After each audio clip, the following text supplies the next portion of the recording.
With God is heaven or hell. This statement highlights the absolute aspect of God in two ways. First, it points out the easily overlooked fact that God must also be the destroyer of everything, since God has no equal or opposite.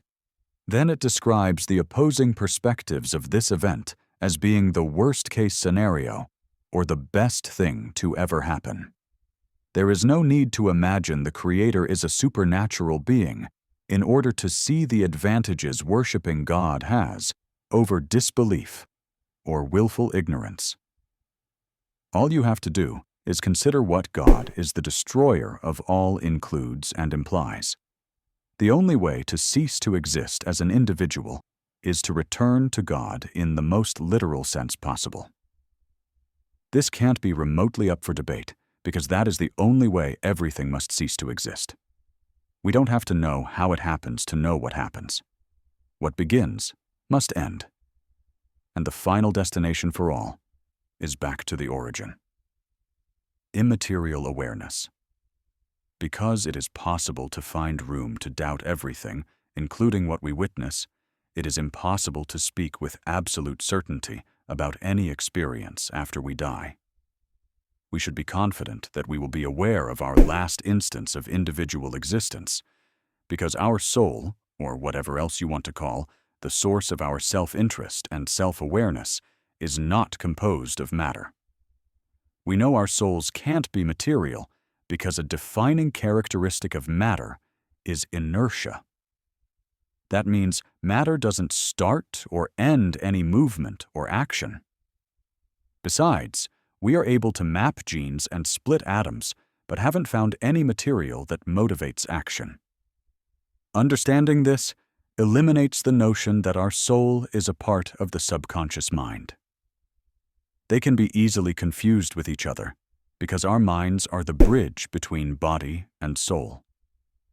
The mind wouldn't be able to feed the soul information unless it had some sort of inherent awareness.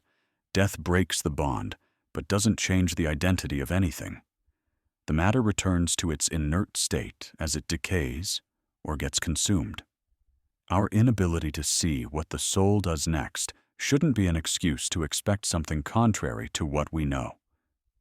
One reality, two perspectives. As much as people might try to fantasize or imagine what it must be like to become one with timeless perfection, no one truly knows what it is like for real. At best, we can depict it as an unimaginably brief moment that lasts forever. Depending on your perspective, it could be freedom from all negativity or the loss of all positivity. The descriptions of heaven as a paradise in the sky and hell as fire that doesn't kill beneath the ground are attempts at relation through imagination. Take all the time you'd like, and you won't be able to come up with a better scenario than to be free of absolutely everything negative, or worse, than the absence of anything positive. It just doesn't evoke enough of an emotional reaction to be motivational. God didn't create heaven as a reward, or hell as a punishment.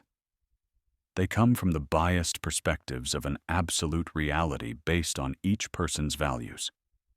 Learning about the reality while you live isn't meant to be a campaign for affection. Our worship can neither help nor hurt God in any way. It is an opportunity to take full advantage of experiencing perfection. No sacrifice needed. There is no cause to stress over whether or not we will be aware of our final moment as individuals. The reality itself points to the only scenario that allows permanent satisfaction. The only way to be free of all negativity erases the need for the positive. If you're not aware in the end, you wouldn't know. So there is no disappointment. The only people who claim to worship God that can be disappointed are those who took what was meant to be figurative literally. They are willing to sacrifice the now for new and improved versions of what they love most later, sometime after they die. Their idea of worshiping God is as an occupation with heaven as payment, instead of actually loving God most. God is not some genie granting the wishes of believers. Those who actually worship God know the gift is a change in perspective that increases the enjoyment of what's good and decreases any pain. It is better than any external or material gain,